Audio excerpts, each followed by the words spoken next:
So the first thing that we needed to do when we were sort of planning this front end is obviously get our frame geometry set, our ride height and the front wheel. Because we built the frame from scratch, we were able to model this front end roughly without any of the detailing in our CAD program before we got anything cut out.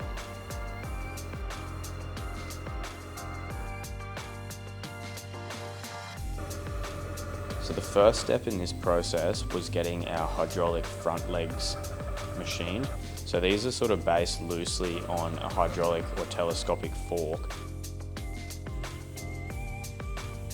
And then we've got a set of fixed bushings and a set of moving bushings inside there with a retainer cup, some circlips and an oil seal.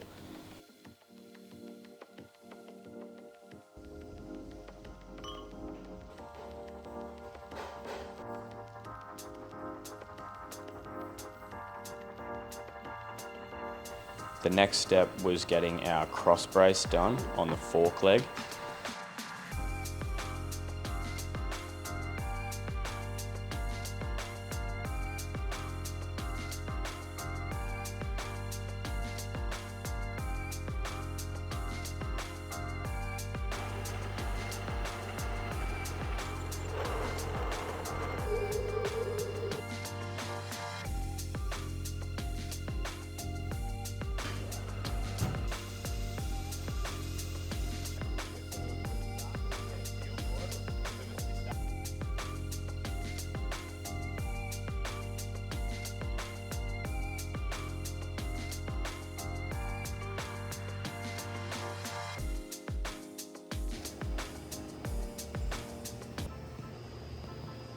The milling machine, we've locked in our rear leg, which came as a flat piece.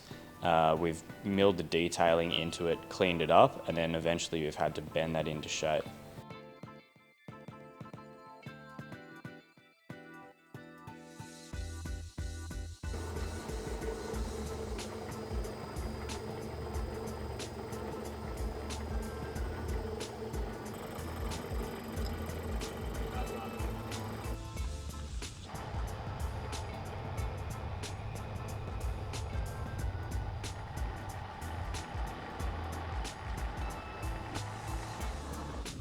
Once that was all done, we decided to get our rear leg, the fixed leg on this springer, put into a jig on our bench and bend it into shape. This let us weld the head stem in and then eventually put it on the bike to really start sizing up and mocking up the link between the two.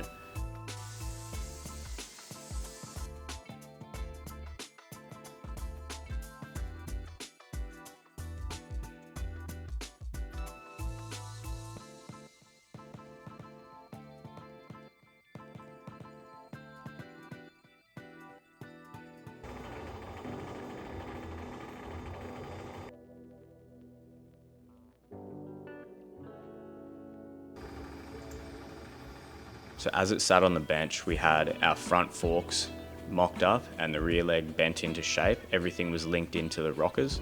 We'd welded our head stem in place and locked the top clamp on, and then that gave us the length for our link between the front leg and the top clamp, which has a pivot point on it to allow for movement when the front end actuates.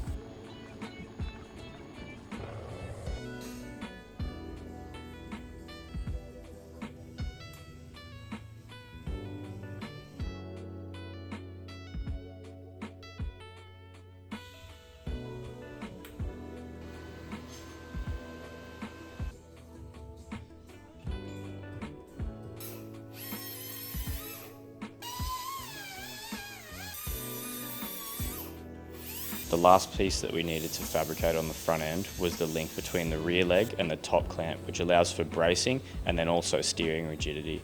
These parts were machined, they were relatively simple, put some cutouts and detailing in them, and then they were welded on, finished back, and then linked up.